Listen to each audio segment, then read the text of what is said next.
beautiful evening that I'm kind of surprised people are willing to be indoors. So that just goes to show what a phenomenal presentation you know that you're in for this evening. If you don't know me, my name is Paige, and I welcome you to the Manchester Community Library.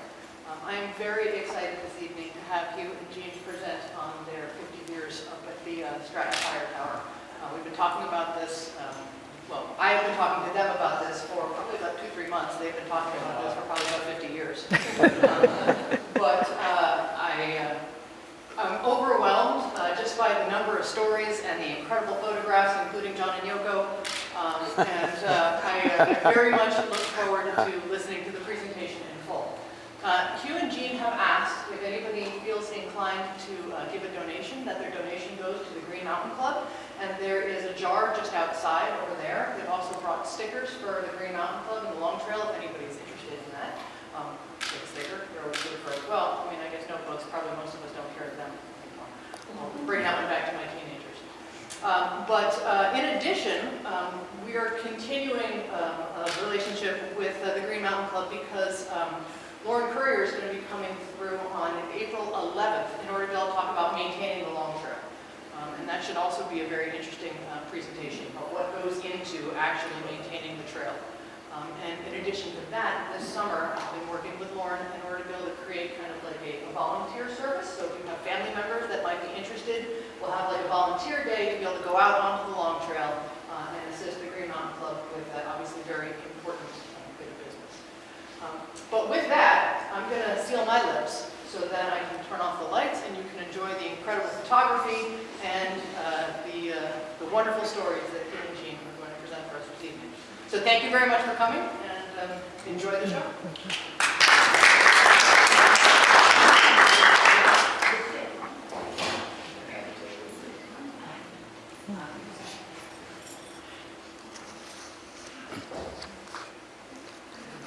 Well, thank you, Paige. Hello, everyone. Hugh and I are very happy to be with you all. It's an honor for us to represent the Green Mountain Club here at the Manchester Library tonight. Also tonight, we have the Greater Northshire Access Television, GNAT television, filming the presentation tonight. This is a view of Stratton Mountain taken from Glastonbury. Oh, okay. This is a view of Stratton Mountain taken from Glastonbury. It will be our pleasure to share with you the photos we have collected over the 50 years we've been on Stratton. Beginning from 3,000 feet, it's a montane fir spruce forest with crumholts just off Stratton's summit of 3936. This topo map is from the Green Mountain Club's guidebook of the Long Trail and Appalachian Trails in southern Vermont. Stratton Mountain is indicated in black. The main red line is the Long Trail and Appalachian Trails that traverses the top of Stratton, the highest peak of the southern Green Mountains. Stratton is a little over 40 miles from the Massachusetts border and 232 miles from the terminus of the Long Trail, LT, at the Canadian border. The Appalachian Trail, AT, is fused with the Long Trail from the Massachusetts border to Killington, where it then turns east toward the Connecticut River and Hanover, New Hampshire, and then goes on to Maine. The shared trail from Stratton's Peak moves west toward Stratton Pond, William Douglas Shelter, Spruce Peak Shelter, and then north crossing routes 1130 near Manchester, Vermont, and then north over Bromley. The following are the statistics from the Stratton Mountain recorded in 2021. Stratton Pond had 777 overnight campers and shelter users.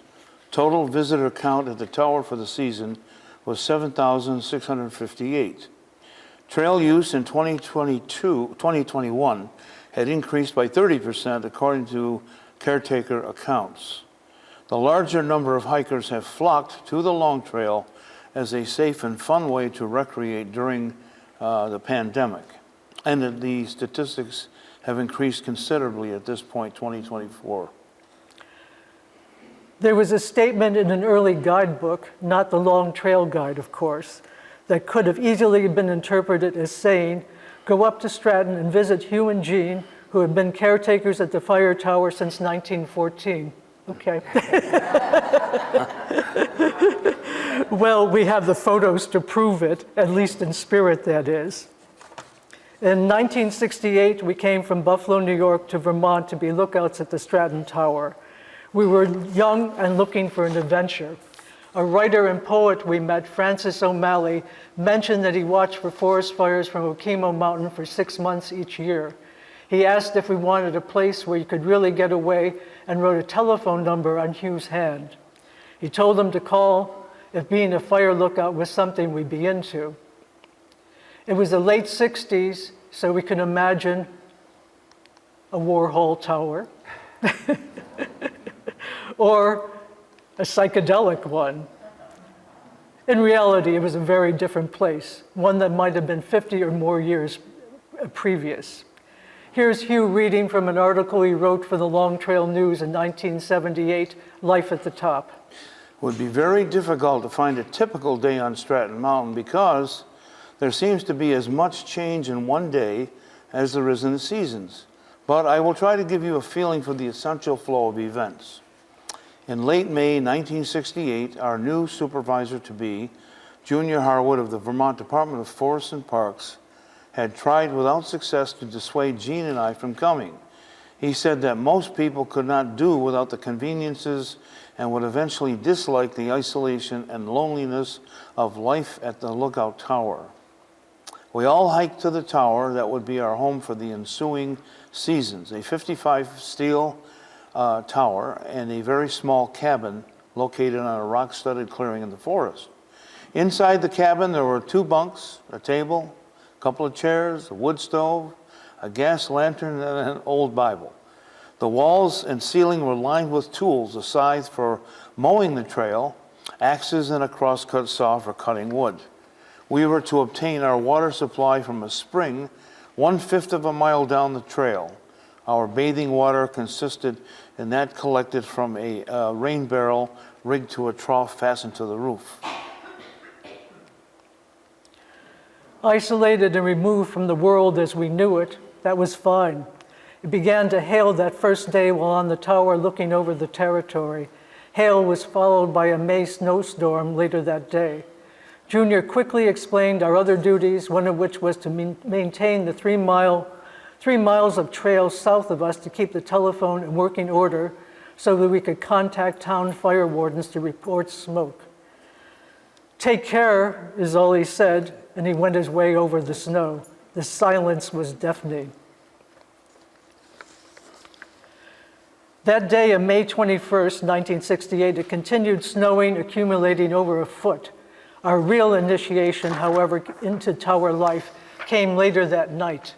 There were grunts, screams, rustling around the cabin. Awesome animals out there, but what? Little did we know we had come to live with one of the densest porcupine populations in the world, we thought. 1 porcupine for every 10 square feet. They seemed to fill the clearing in front of the cabin. We found out soon what appetites they had.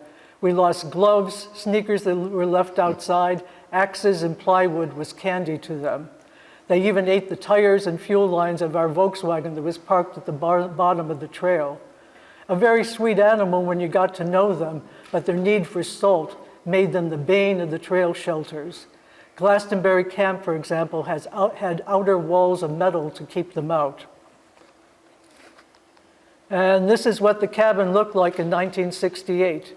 It was 11 by 14 plus a woodshed and a tool shed. We had lawn chairs made of fire hose placed around the clearing for any possible visitors showing up. A note, being a recent art school graduate, all photographs were film noir. The more mysterious, the better. Color film was for family vacations. So in these early years, the more stark and foggy, the better. And this is the back of the cabin. And here is Hugh in front of the cabin, and I at the woodshed. 1940s. On the right, Junior Harwood, a legendary figure and woodsman from Shaftesbury, Vermont. He was the supervisor for the fire towers in the southern half of the state. He stands here with a previous lookout during the 1950s, Joe Ruel, whom we were told was formerly a French-Canadian cowboy. Joe kept a pack horse at the tower to carry his supplies. And for the horse's convenience, he built the switchbacks that are still part of the LTAT trail up Stratton. He had also constructed a surface cave that we still use to keep food cool. Junior and also the legendary Alan Sands, also from Shaftesbury, his successor and myself. And we have a Civil War view of Hugh.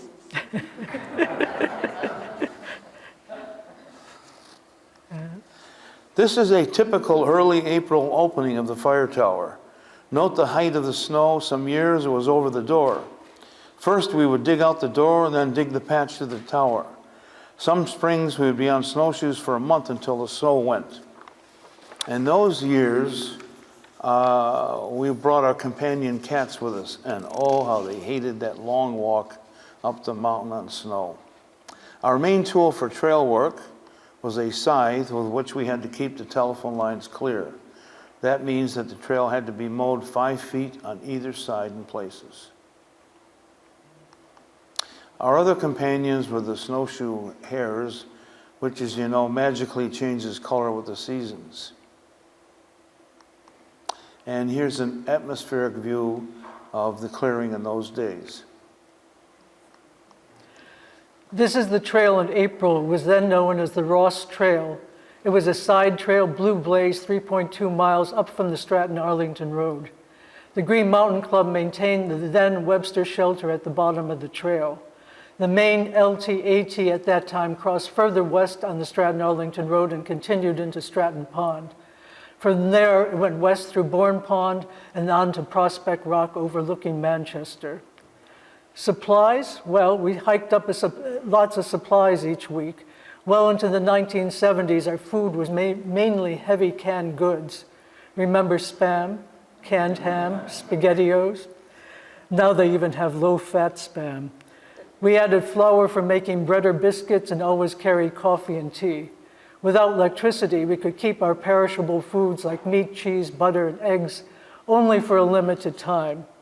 In April, we would bring a frozen turkey and 5 pounds of potatoes to last until we could come down again for supplies.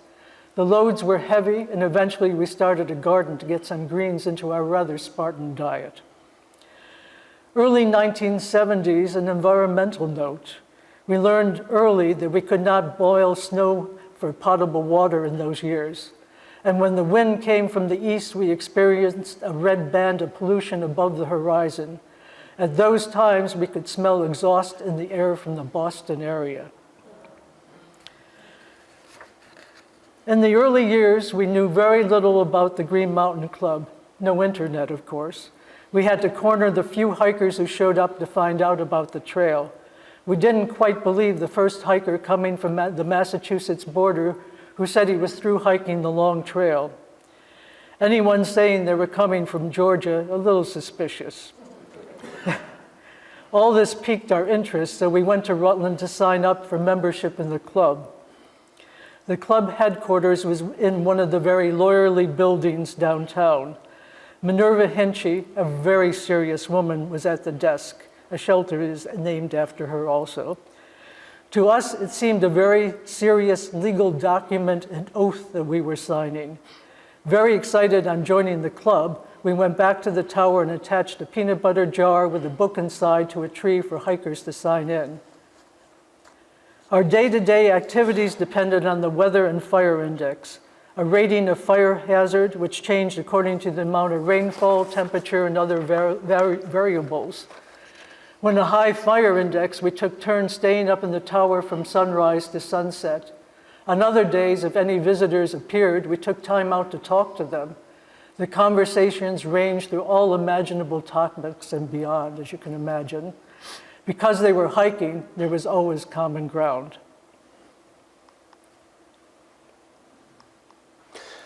View to the west, Stratton Pond is seen here with Equinox Mountain in the background. And Here we have Stratton Mountain as seen from the pond, Stratton Pond. You can see the 1 mile ridge line with a 60-foot change in elevation from the north to the south peaks. And here we have sunset at Stratton Pond. By the early 1970s, we started to see more hikers. New hiking gear was becoming available and fashionable. Young people in large numbers were beginning to hike. Weekends got busier with more and more people, and Stratton Pond especially became popular. It was not uncommon to have very large groups at the pond on the weekends. And here are hikers at Stratton Pond in the early 1970s. Responding to new developments at the pond, the Green Mountain Club began the caretaker program there. Here are the Poseidon adventurers, our truly pioneering caretakers. Lee Allen and Preston Bristow are seen as they cross the pond on the famous Stratton raft.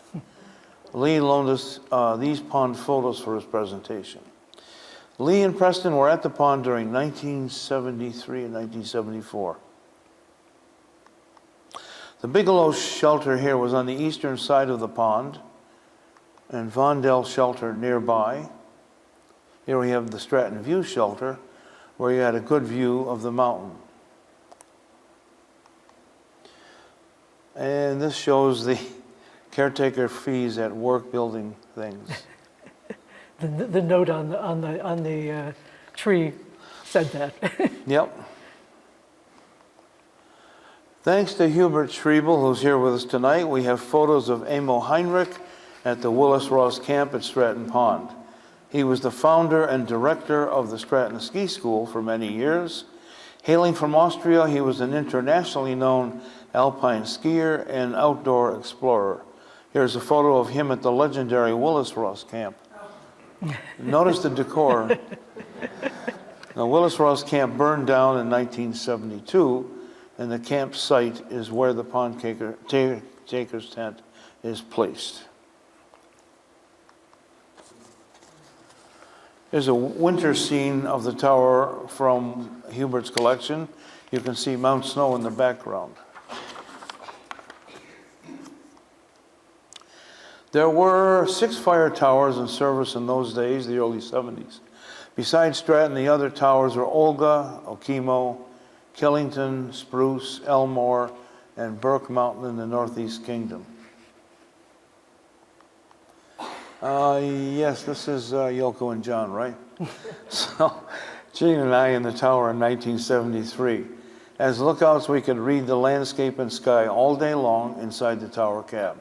Also, in the tower was a map stand, and on the map was an alidade that enabled the fire lookout to locate plumes of smoke that looked dangerous and do cross readings with other towers. Our territory was 28 miles in diameter. In the cab, there was also a telephone that allowed the lookout to report fires to appropriate wardens. In addition, we had a large MASH-type radio for transmissions and to make the daily reports to Killington or Burke Mountain. I was on a 360-degree watch in the tower, and in those days, people burned trash in their backyards. There were many unattended campfires. Not many had camp stoves. At that time, lumber operators would burn a lot of slash that could easily get out of control. It was a summit fire on Shadrack Mountain in 1968 that launched our career. Later, there was a large fire on Mother Myrick, and I remember a root fire that lasted for weeks on Ascutney Mountain. Also, there was a very dramatic fire on the perimeter of Stratton Pond that was being pushed by the wind up the mountain. This was the new log cabin that was built by the state in 1971. The spruce logs were hauled by tractor up the mountain. It took a full season to get all the logs on site to build it. The cabin was 18 by 24 feet with 2 large rooms and a wood cook stove, as well as a large barrel heating stove. What a luxury that was. And here's Hugh and I in 1976 in front of the cabin in the fashionable hiking gear of the day. And then we have an autumn view and a sunrise from the tower. Things were changing. In Vermont, the state's attitude toward fire prevention was changing. There was a push toward using aircraft surveillance for fire spotting. We left in 1979 knowing it was only going to be a matter of time before the fire lookouts in Vermont would be gone. Those have been great years. We never thought we would be back.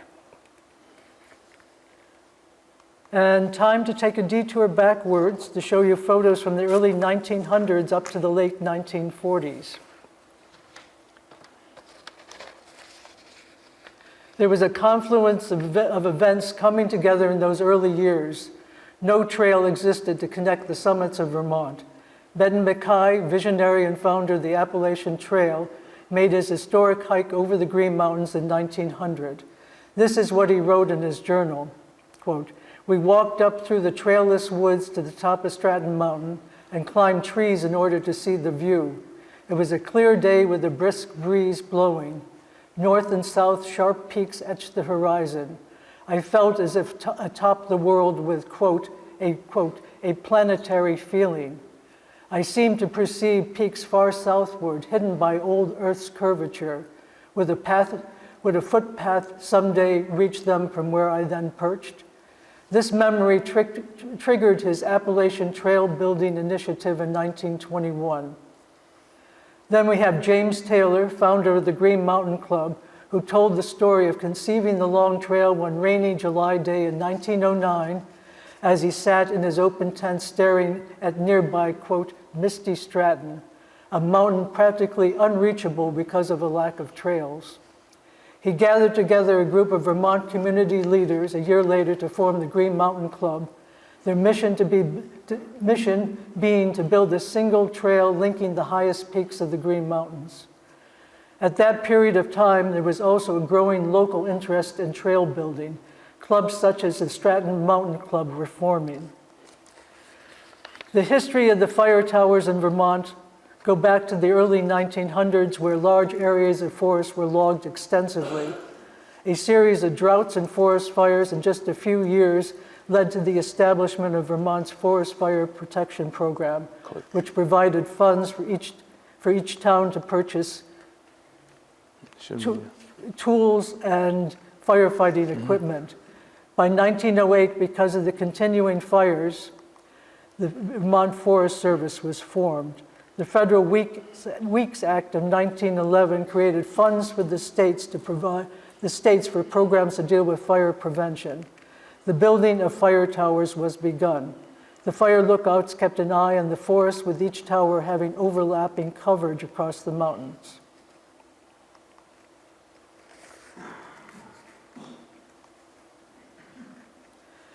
And now we have two early hikers on Camel's Hump having a drink. And this and some other images following are from the Herbert Congdon Photo Archive at the University of Vermont. It's worth the time to browse through the huge collection of his beautiful hand-tinted photos of the long trail.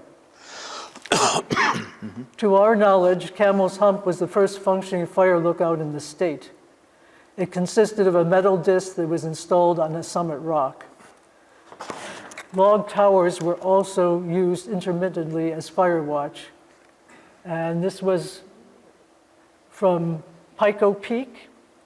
And this is one that's unknown, probably in the north somewhere.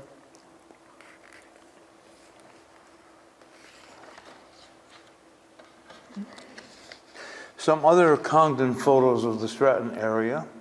Here's a view of the mountain from Stratton Pond.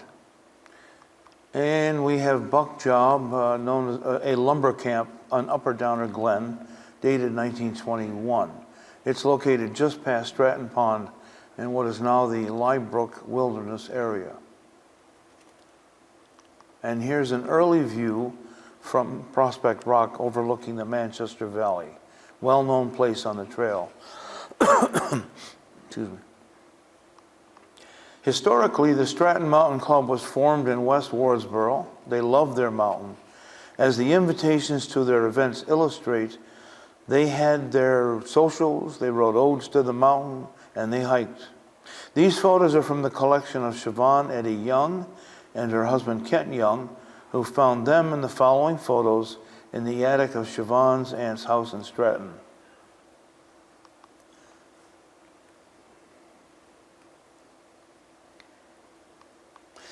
One of our favorite photos, the Stratton Mountain Club Trail Crew.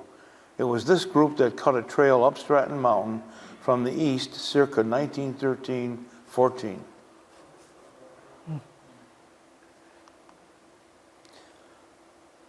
The photos that follow are of the dedication day.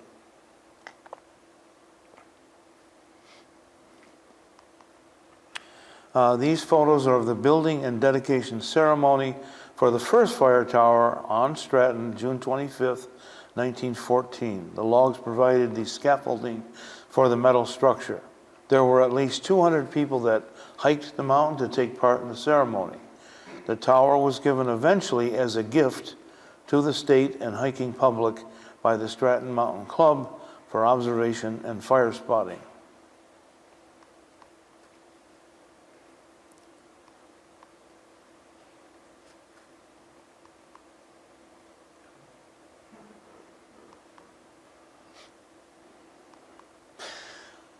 Here are vintage photos of James Taylor, founder of the Long Trail, along with local state Senator Herman Eddy, giving speeches at the dedication.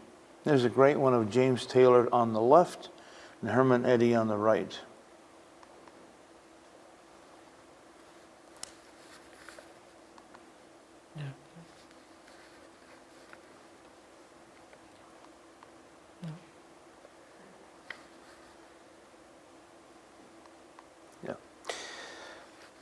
This is the old 1914 tower. It's crow's nest platform on top. I wonder if many of us would have taken the job knowing you had to climb a ladder, go through a small opening, and then stand on top under the boiling sun. I don't think so. And here we have Next, yeah. Photo of James Taylor, James Taylor. undated, yeah. And we have hikers camping in Vermont back in the day. And we have a photo of the Sleeping Beauties, as Congdon called them.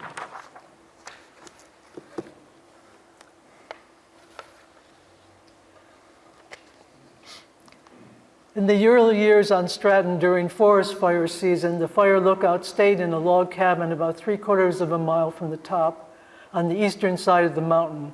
It was known as Mnicknung Cabin or Porcupine Lodge, later being the more fitting name. Notice the stage entrance of the porcupine at the door. Herbert Congdon took this photo of Forrester Bourne at Porcupine Lodge in August 1921. And here are kids hiking on the road in Weston in 1913. And then we have the famed Three Musketeers who hiked the Long Trail in 1927. Hilda Kurth, Catherine Robbins, Kathleen Norris, the first woman to hike the Long Trail from Massachusetts to Canada. Their story was carried by national newspapers under the headline, quote, "They carried no firearms and had no male escort."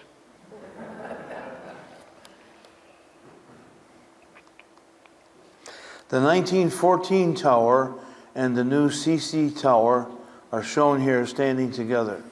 As we enter the 1930s, new conservation consciousness grew.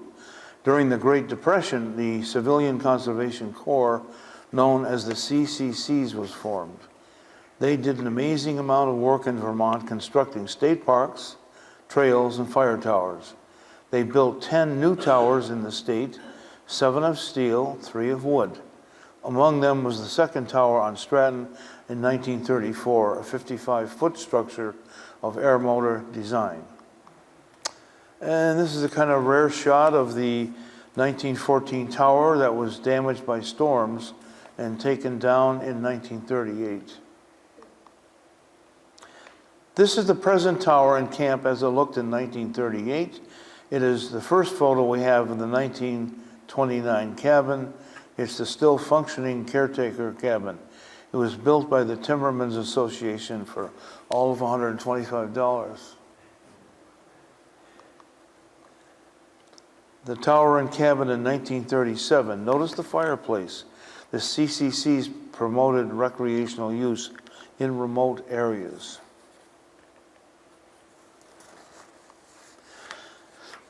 This was taken in the 1940s at the cabin of Marjorie Holman. Her husband, Richard Holman, was the lookout. Other fire lookouts followed. In 1953, Junior Harwood hired Carolyn Parmenter. She was known in 1957 as the only woman fire lookout east of the Mississippi. Possibly. She stayed at Stratton for several years and went on to Pico Tower and then to Maine, where she was a lookout for many years. She built the bunks that we slept in. Other lookouts we knew stayed a long time. There were several writers, a woman preparing to enter a religious order, a man studying Tibetan Buddhism, and others just enjoying the outdoor living. It was a simple and focused life, lived well in relative isolation. Not a job for everyone, however, but the rewards were great for those of us who loved it. Well, let's turn again in time and go forward many seasons to 1996, when we returned to the mountain, this time as Green Mountain Club Summit caretakers. And change can come in many forms.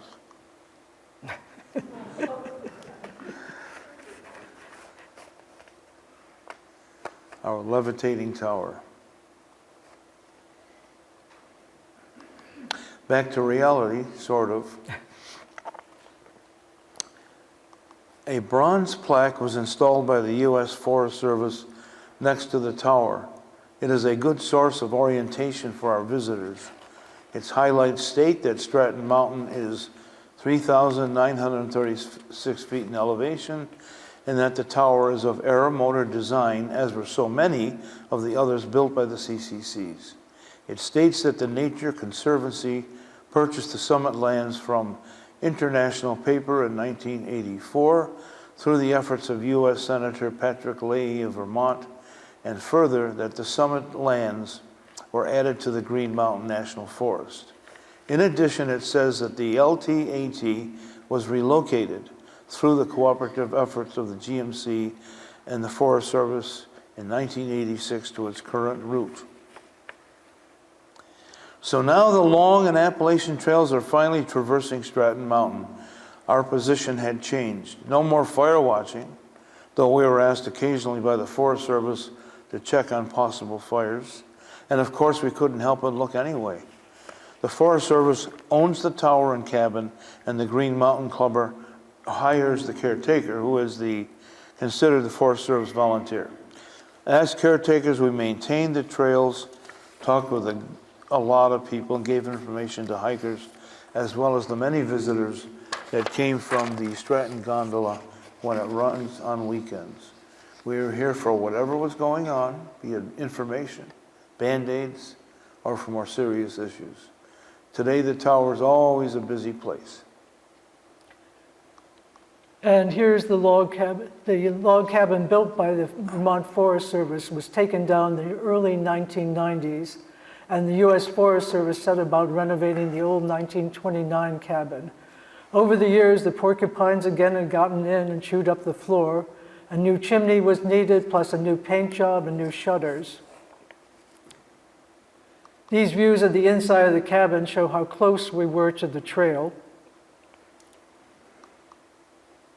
and how the tower was always in our view. In 1989, the cabin and the tower were placed on the National Register of Historic Places, and on August 2nd, 1992, the tower was placed in the National Historic Register, #1 in Vermont, and the US #48. Kids, as well as adults, love to look at the beaver cave we used for refrigeration. It's the same cool cave built in the 1950s by Joe Ruel, the fire lookout. And here's a view of the empty clearing for a moment. And here come the hikers. We had them all, and still do, up there.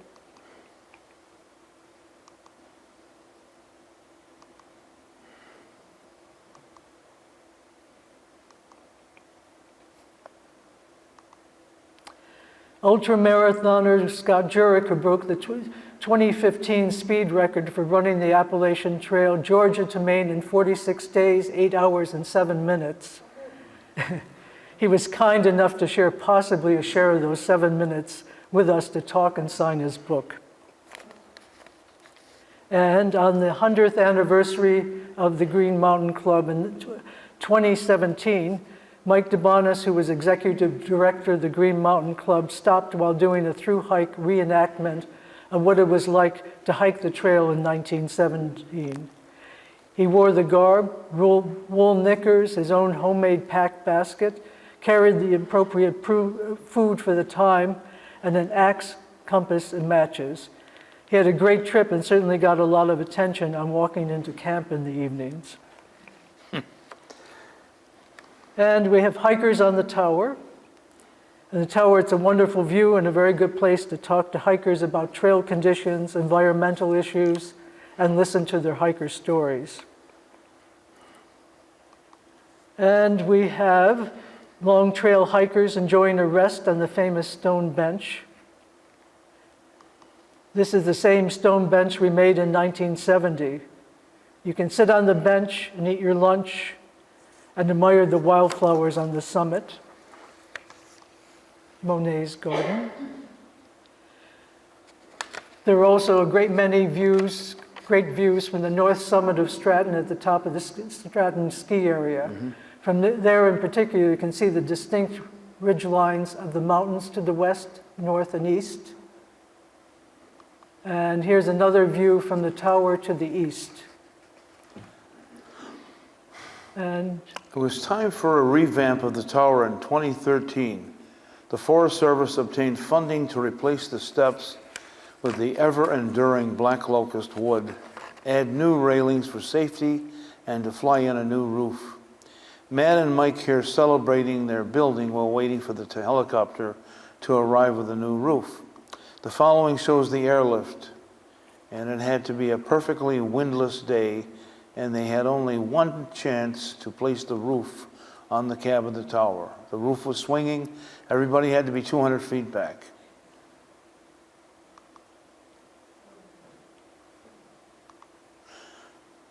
Success. We only had to move it slightly and fasten it down. Here's another note. Another organization as well, the Fire Tower Lookout Association, does a wonderful job working to protect and preserve historic fire towers across the country from being taken down and lost to history.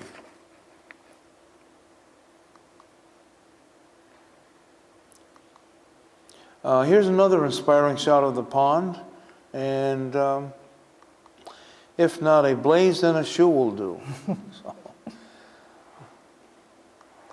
Two great photos of Stratton Pond loaned to us by Kim Rosenbaum, who was then a Stratton Pond caretaker. And here's a photo of the then new shelter at Stratton Pond. And we have our fearless GMC seasonal caretakers and supervisors who do extraordinary work for the club, building, maintaining, protecting the trail, and doing a great job educating the hikers they encounter each day.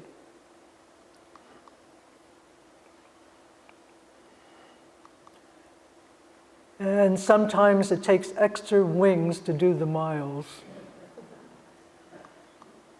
And here's Hugh and I with caretakers from the pond.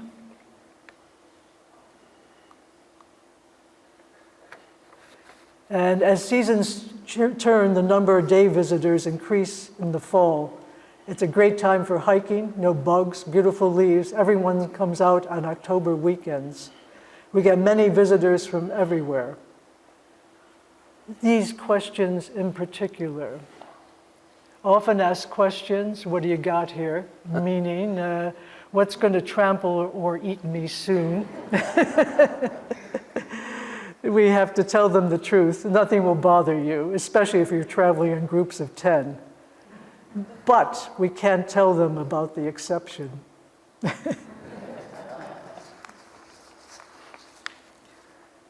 And then autumn is coming. Peaceful day in the woods to take photos and fantastic mushrooms. And it's time for the young birds to fly away. It's the season when through hikers have reached their goal. For the Appalachian Trail, it's Katahdin in Maine, or south to Springer Mountain in Georgia. And of course, the Mass Border, or Journey's End, the northern terminus of the Long Trail at the Canadian border, for our very happy Long Trail hikers. And here is Vermont's Nika Myers, who broke the unsupported hike record on the Long Trail in 2019. It's the end of the season, time for a rest and time to board up the cabin to next spring. And here are the Green Mountain Club's never-to-be-forgotten field supervisor, Dave Hardy on the left, and the GMC's Jim Sullivan, trail volunteer par excellence, on the left behind Hugh, and our good friends from the U.S. Forest Service staff putting on the winter blinds, dismantling the stove, and taking anything that won't survive the winter down the mountain. And winter comes as always. We want to thank you for joining us, and we'll be happy to answer your questions. And happy trails to everyone.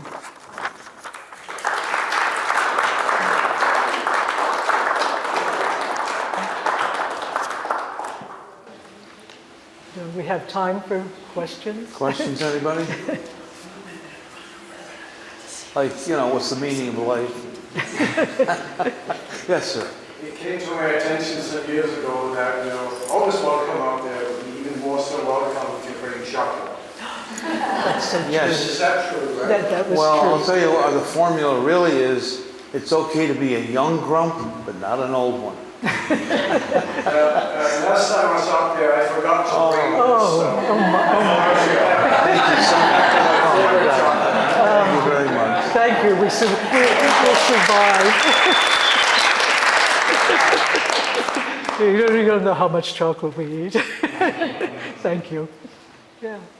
I'm glad you mentioned Junior Harwood. I knew him well. Yes. Oh. What a character he was. Oh, absolute. By Jingles, remember? He said, by Jingles. That's how he was known, by Jingles. By Jingles. Do you want me to tell you how he got that name?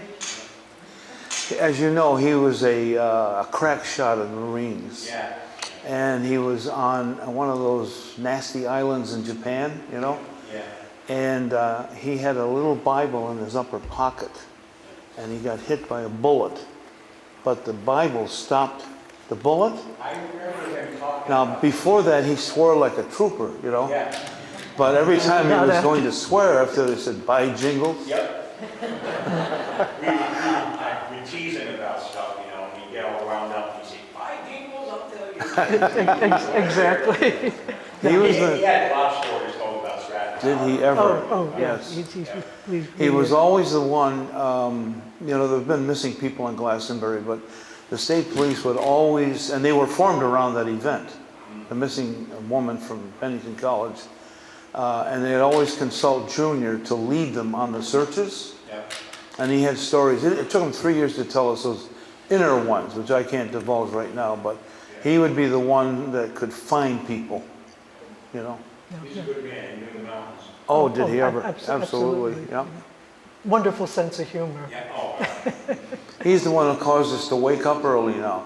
So he had his doubts about us. We're kind of nervous city. he never wrote a book. But exactly. Yes. Oh yeah. But he said you got to open that blind a little bit and let the sun in. That'll wake you up for tomorrow. 4:30 in the morning. And ever since then, No, many happy tales yeah, with Junior. And did you know Alan Sands too? Who's that? Alan his Sands. successor, Alan Sands, he was. No, he Both was from, Car he was 9 from- is how we knew them. He was from Shaftesbury also, so very local.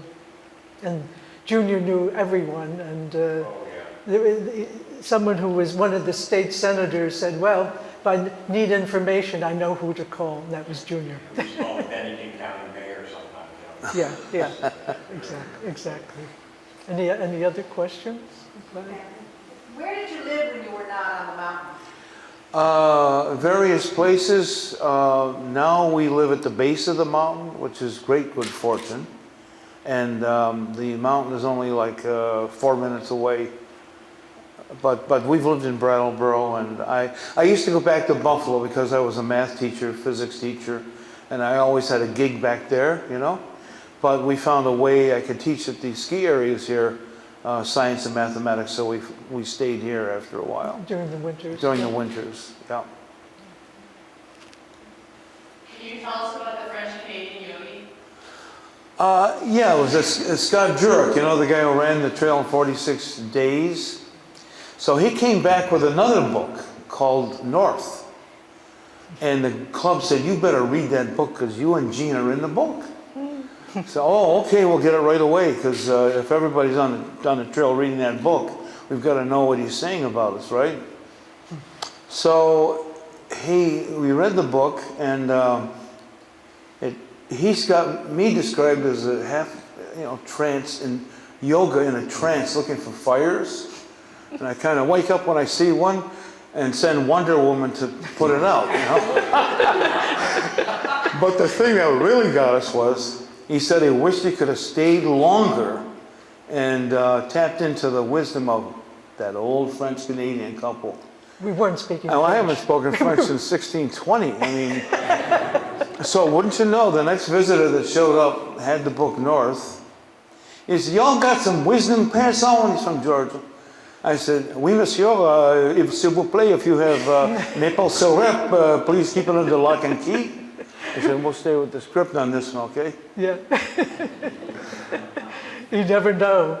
People would come up with some very strange questions and some very, very nice things. There was a British guy who, he was passing through, and he came and he just knocked on the door. He said, I just want to tell you, you have the best job in the world.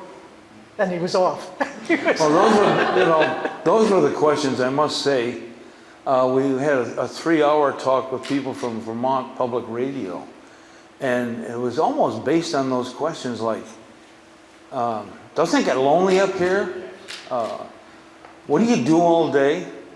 How'd you get a job like this? And when you leaving? And right now it's when you leaving. Yeah, and somebody asked me one day, there was a bunch of people, and she said, how can you stand each other? I said, well, we do. And I said, the only thing that came to mind, I said, he reads one direction, I read it the other direction at night. You had to come up with all sorts of crazy, but people were always, hikers were always wonderful. They always, on a rainy day, if it was really bad weather, we'd have the stove going, and if it was cold, everybody would come in. We could fit probably 8 people sitting around the stove. We've done it, yeah. Very closely together. And people would, tell their trail stories, and they'd take a break and sit and talk about what they've been doing, where they've been, and all the, the interesting things that they had been into on the trail on the way north from either far south or the long trail. And it was always a good thing because everybody got together and was able to stop and enjoy themselves instead of just There was always pushing common ground. forward. It's built in, We all share the trail. It doesn't matter who you are, where you're coming from. That's pretty much nature, how you're in the forest, True. And they're in the forest. We see them 1,600 miles later from Georgia, and they've been in the forest not seeing many views. So when they get on Stratton Mountain, they have this view all of a sudden, this very special view where they're coming from and where they're going, looking north. And they could stop and see that. Long Trail is about 40 miles in from the border of Massachusetts. Or they could be coming down from Maine, same thing. Well, they've been on the Whites, so they've had views on the Whites, which are treeless. But we're it. We have the view. We're right there. Yeah. I couldn't imagine a better location for living, though. The tower was so close to the cabin. unlike other lookouts everywhere else, the house is way off and you have to walk. Wow, you could just wake up and go up on the tower. It was easy enough. Yeah, Did you ever have any aggressive moose or bear problems? pardon me? Did you experience any aggressive bear or moose problems? Oh, yeah. Yes. She makes the best curry ever, you know, for But I had to stop because I made curry one time, and I used to make it occasionally, but I was, just moderate curry. And we took a day off when we were down in Stratton having lunch with a friend, and we got a call from the Green Mountain Club saying, "You better get back up on the mountain. Somebody just told us that a bear has ripped your cabin door down." And immediately I knew he was after the curry. So we had to put news travels along these trails very fast. So everybody knew that the door had been ripped off. Everybody wanted to see the door. So we had to put the door on display for probably almost a month where everybody can see all the... And I never made curry again. Or we would go to the store and buy the little packets and immediately eat them, immediately take them out. So, when it comes to animals and what's there, the moose, everything, I mean, we had they watched us, I think, more than we watched them. Because I know I was out brushing my teeth one night in the dark, and all of a sudden I was aware of a very large presence next to me. And it was a moose standing right next to me brushing my teeth. I said, well, I think I'm going inside. Well, the thing about a moose is that their teeth are reversed, The molars are up front and the canines are out back. So he was probably fascinated by her dexterity. Maybe. But, I mean, we had, there would be, the snowshoe hares were always around, and then, the porcupines sometimes. And though, we would see occasional, the moose, the female moose used to like to have their calves with them up on top of Stratton, especially along the summit trail. For some reason, there used to be at least 2 or 3 females with young there. And, I would sort of glide by and say, "Hi, I'm on my way." And but one season, there was a female moose, and it was very dry, and it was extraordinarily dry. And she would come out of the woods and stand in the clearing facing the house. And she looked awful. I mean, she was really in bad shape. So we decided that we would leave a big barrel a good-sized barrel of water where she would come out of the woods every day. So we would go off on doing something or going off for a day off, and when we came back, that water was gone. And that we just kept doing that for probably a week or 2, and we didn't see her, and she disappeared. And then one of the last days we were there for the season that year, we're having breakfast, and all of a sudden we look up, there she is with this young male standing right at the window. And I'm what are you going to say? She wanted to show him off, basically. And and then all of a sudden they were gone. They just vanished.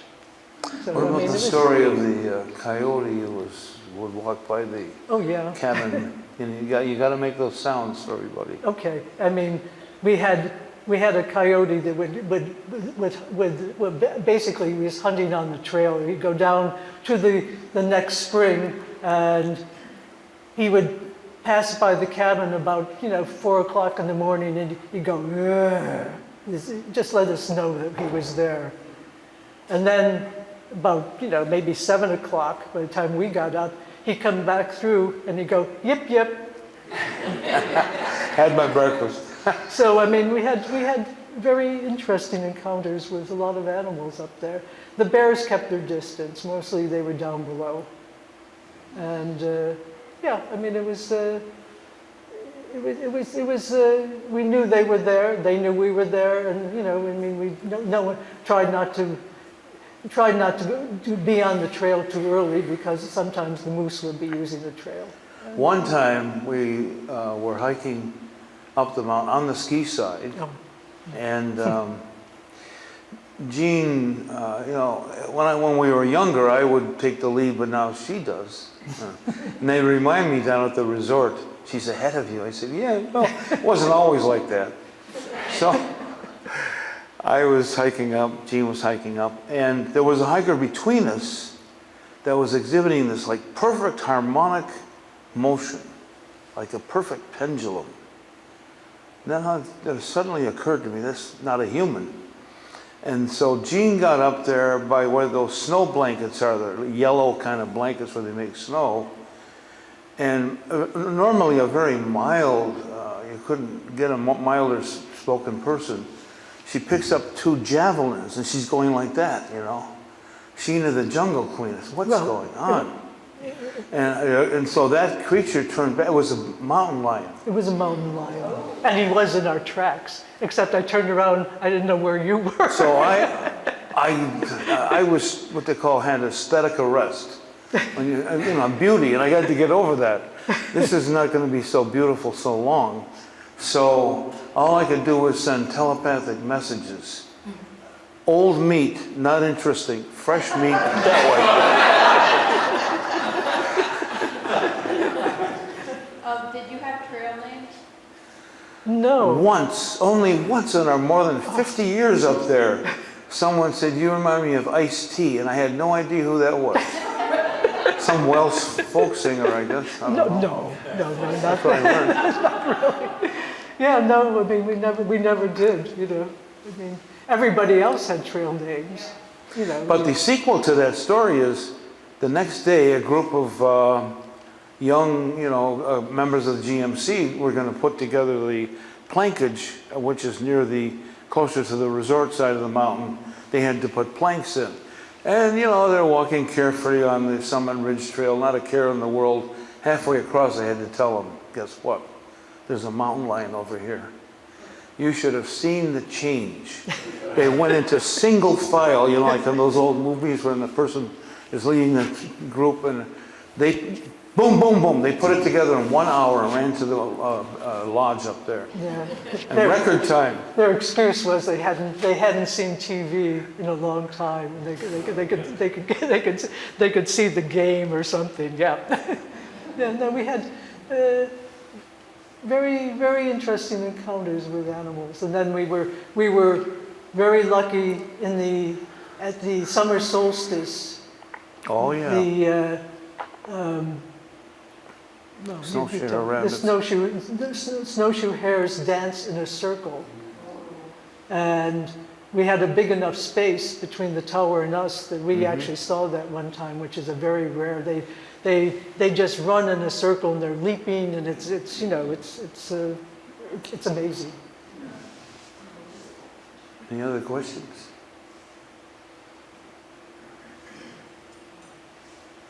Who's taking care of the trail now? They had a person, an Appalachian Trail hiker last year. They revamped she was not able to stay in the hut, so it was kind of challenging. But I don't know at this point who is going to do it. You know. Yeah, they'll have somebody. I mean, it's too important of a place not to have someone. And this past year, the cabin was renovated and new roof put in, a new floor put in, and probably a new stove of some sort would be put in. So it will be as how this cabin has survived since 1929. I don't know. I mean, it's. The other one got taken down by carpenter ants, which are very termitic. They're like termites, you know. So they had to burn it down. That one. But there is one thing though that has happened that's very unusual, as everybody here knows. My father, a Nova Scotian, he remembers 40 days of cold rain in Nova Scotia. You know, never a forest fire. And in Quebec too, in the very cold places of Quebec, there have been forest fires. It has polluted the air down here. We've got air particles now, you know, that are really apocalyptic in places on the Hudson. My friends tell me how the sky looks there. So, man, it's like the Forest Service said, if global warming is a reality, maybe you'll have to go back up there in January. You know, it's amazing how that's happening. Like that snow where I was standing on the snow in late April, now it's only ankle deep, for example. That's a real change in the snow level. Well, Are you allowed to fish for your own food? Pardon me? Are you allowed to fish for your own food? Stratton Pond. on Stratton Pond, you can get, you can, You yes. can if you have a Vermont fisher. They stack it with the brookies, the little brook trout, yeah. Yeah. But usually, you know, hikers don't usually No, fish. you as caretakers. Yeah, the Oh. caretaker, our predecessor did. Can you fish and That's all he did, as a matter of no. He ran down to the pond and fished and came back and cut wood. They liked that we stayed. Where did that? They still stock that by air? Yes. Yeah, mhm, yeah. Usually more fun, too. Yeah. Horn Pond as all well, of them. yeah, yeah. But you see people fishing, you know, occasionally at Stratton Pond, Bourne Pond, and then Somerset, you know. I mean, people do, Warm pond is a wonderful trout. yes, yes. Very large trout have been caught there, record sizes. And Junior Harwood always used to call me up. He said, "Is it melted down there yet, Hugh?" I said, "Yeah, it's okay." And then he'd go right in and fish, you know. Do you have any information on Grandma Gatewood? We do, we We do. know about her. We know about her. And we've never met anybody that had met her, obviously. And what a journey. Just think of carrying just a bag across your shoulder, you know. And the first AT hiker tried to do that. You know, he was fully geared up, and he just ate oatmeal, I guess, and it knocked him out. He couldn't do it. So after not too long on the trail, he had to go into town to get some protein, you know. But apparently she lived mostly totally on oatmeal. That's all. And you know, she would ask if she could stay someplace if she found a place, and people obviously, you know, treated her very well most places. Yeah. Wasn't there a time when you spent time in New York working, making big money? Well, you know. Well, after we left in 1979, we did go to New York, Yeah. just for a change of scenery. I'll tell you, after being, you know, Jeanne was finished up on her degree in art in that first year, and I hadn't seen a single person for 10 days. So when I met her in the Albany station, I actually lost my voice, you know? It was so quiet in those days, 7 people a month. So, Yeah, we stayed in New York. but we decided to go to New York, if nothing else, but to get used to people again. And every time the subway door opens, there's somebody, you know, there's somebody there, which So- what we were not used to. Yeah, I worked at a publishing company, and Hugh taught mathematics. Yeah. And then at some point, we would go up to Beanstalk Park? Well, we on Bear Mountain. Bear Mountain. Yeah. And we'd find ourselves picnicking on the trail, taking a nap, and wondering, why are we doing this? And we said, there's got to be a reason. I think it's time. We have to return. So we called the Green Mountain Club, and they said, okay, you're back in again. But yeah, I mean, it was like, wow, you know, New York is not Vermont. I'd like to fill something in. That window when you were in New York, Yeah. I think, now I don't know, was it in the late 90s or so? When Patrick Leahy, the senator, Oh, yes, yes, yeah. Came up and we walked over to the fire tower and another official, I think Yes, was a yeah. national, he was in charge of water parks. Yes, And I think that's a nice thing to know because there was a time when they were going to take the fire towers down. Yeah, Certain yeah. time at our time. Yeah. And the Stratton fire tower was also on the list. Mm. But lately yes, was able to get the government, to get the to declare the Stratton fire tower a national monument. So Yes. as a national monument, it cannot be taken down. No. So it's there forever. So I think that was a real it was very big important. deal, and we have to thank Patrick. Oh, Day for that. absolutely, and the... Well, it is the site for the birthplace of both trails, the Long Trail and the Appalachian Trail. I mean, it's also special, you know, that way. No, we do have Senator Leahy. We have a photograph of that dedication. I think, Well, is that right, Peter? Mark Howell was there then too? Yeah, and they also made sure that the Nature Conservancy bought the top of the mountain and all of the land down towards Stratton Pond. And then it was in 1986, the Leahy was influential in bringing, well, they brought the AT and the Long Trail back over the top of the mountain again, as people had wanted it for many years. So he was very influential in many, many ways. And you know, for 100 miles, starting at the Massachusetts border and ending up in Killington, near Rutland, the trails, about 100 miles, are both the same. There are people who do special, like, walking pilgrimages to do that 100 miles to celebrate the special nature of this. And you know something else, the AT was founded, there are two different visions, you know.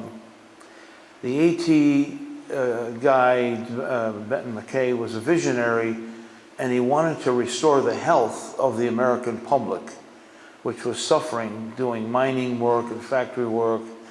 And when they retired, they could get their health back. That was his vision, by hiking this trail. And we have seen that actually borne out over and over again.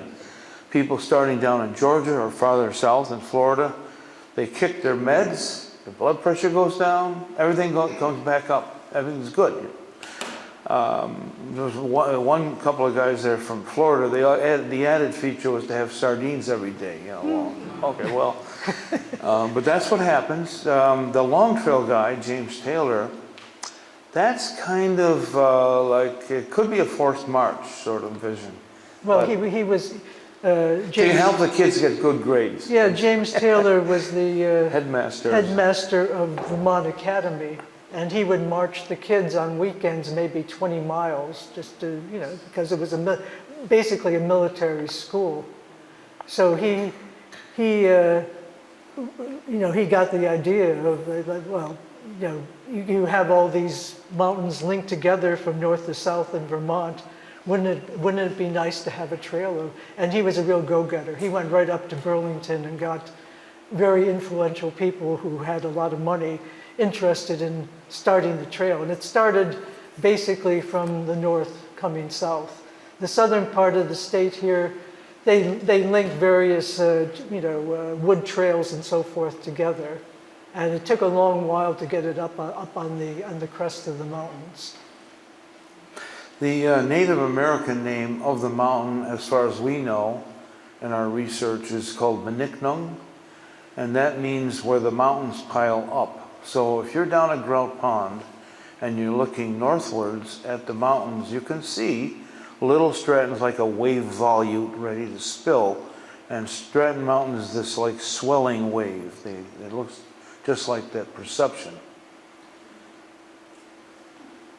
From different points of view, like from the north down to the south, it's more of the typical conical view, but from the east to the west, it's more of a trapezoidal view. They're different shapes depending on the direction. Any other questions? Comments? Well, we're happy you all came. Thank you.